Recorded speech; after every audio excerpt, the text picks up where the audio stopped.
All right, everyone. Happy Tuesday. King 5 meteorologist Adam Clavon here on another very summer-like day here across western Washington. I saw a lot of sunshine. It was hazy outside, but that's going to be decreasing here as we go throughout the night. And temperatures were up for some, down for others. Why is that the case? Well, we have a frontal boundary that's going to be moving on throughout the night and into the day for tomorrow. So expect to see more of those morning clouds and afternoon sunshine and a cool down, a slight one initially tomorrow, and then more of one to come as we go later on into the week. There are still some signs that we could see some rain. Maybe the model's trimming back a bit on the amounts. We'll show you that in some of the latest information here in just a bit. First, though, let's take a look at how the 24-hour temperature change will vary depending on where exactly you live. And you can see for areas off towards the west here around more of the coastal spots, even across a lot of the Olympic Peninsula, temperatures are actually cooler than what they were about 24 hours ago. While you head farther to the east and especially off to the north and to the east, we have that air mass staying warmer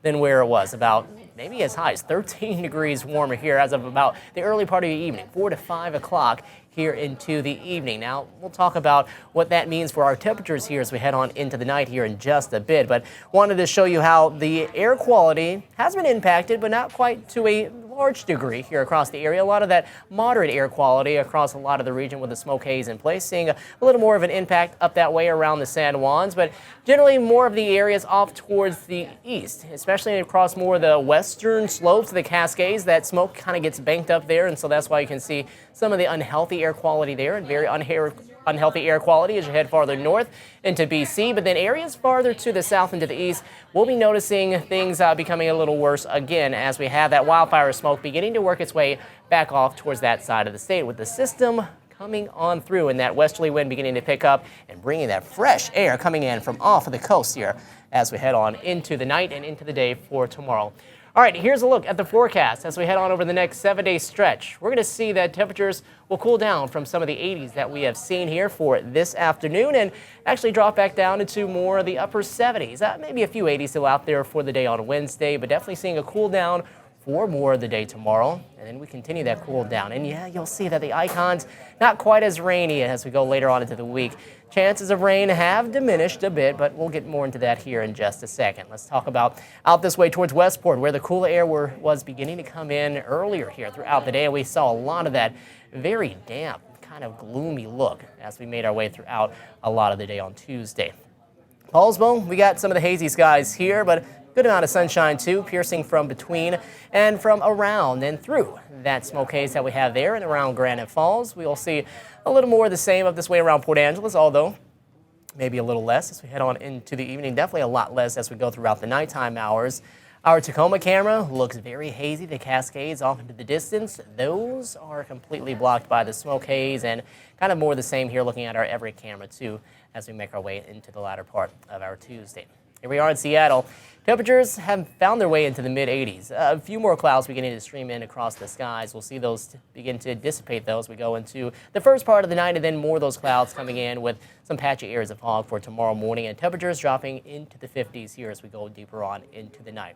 Here's radar, and you can see off towards the south and to the east, there are some showers and some storms across more of Idaho, but really the Pacific Northwest, large in part, pretty quiet here into the day Tuesday. So as we put this into motion, you'll see that marine air comes in from the west, and that's going to start to find its way in here as we go into the first part of tonight. You can see that right around here for areas across the Olympic Peninsula and going across parts of South Sound initially too, that cooler air is beginning to push in with some of this cloud coverage that we're going to see. Now, as we get near and after midnight, that's when a lot of this will continue to increase. And so tomorrow morning, starting off very gloomy, not until maybe, I would say, late morning, early into the afternoon, do we start to see it break apart and dissipate with sunshine for the middle part of the day on Wednesday. Then maybe some rain trying to find its way closer to the coastal areas as we go later on into Wednesday night. Thursday is when those chances start to spread eastward, albeit it looks like pretty low amounts could be ahead for us at that point. But still, for areas farther to the north, we've kind of been seeing this pattern, this trend here recently, that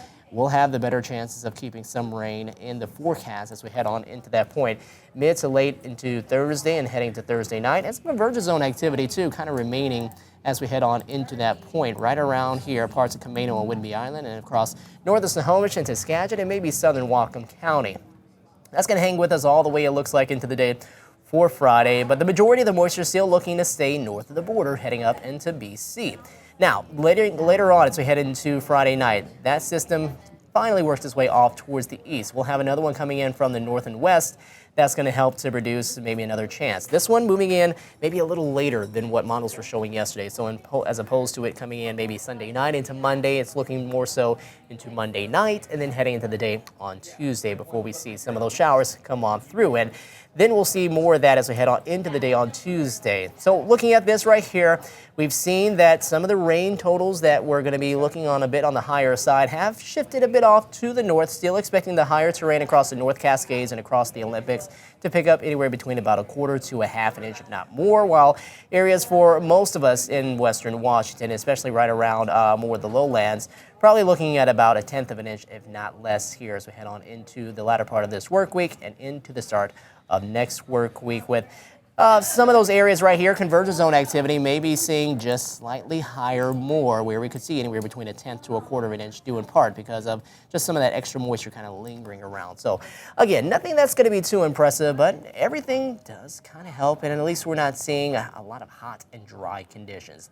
Now temperatures, they'll start to drop below average, starting up on Thursday. 75 there, average is at 77. We'll stay below average for a while, as we'll see those highs eventually fall back into more of the upper 60s as we head into the start of the month of September for Wednesday and Thursday, before climbing back into more of the lower 70s by next Friday. Forecast heading on into late tonight, early into Thursday or Wednesday morning, we'll be in those mid to lower 50s, upper 50s around areas such as Seattle, closer to Everett and Tacoma. Highs tomorrow climbing up into more the upper 70s and possibly low 80s around Central and South Sound and the Kitsap Peninsula. Outside of there, low 70s or just 60s for some of those highs, especially out to the coastal areas. And your 7-day forecast, not terribly active, but starting to see at least a little more in terms of a rain chance, at least around where the highest chance is expected to be farther to the north as you get up there near the Canadian border. Skagit and Whatcom County, the San Juans, we will have the best chances of seeing some of that rain. And tomorrow we'll start us off with that trend of seeing the morning clouds and the afternoon sunshine that we're expected to see here for a little while, and keeping an eye out for some of those showers as we head on into maybe next week, where the chances could be a bit higher. Okay, everyone, well, have a terrific Tuesday night. We'll talk to you soon.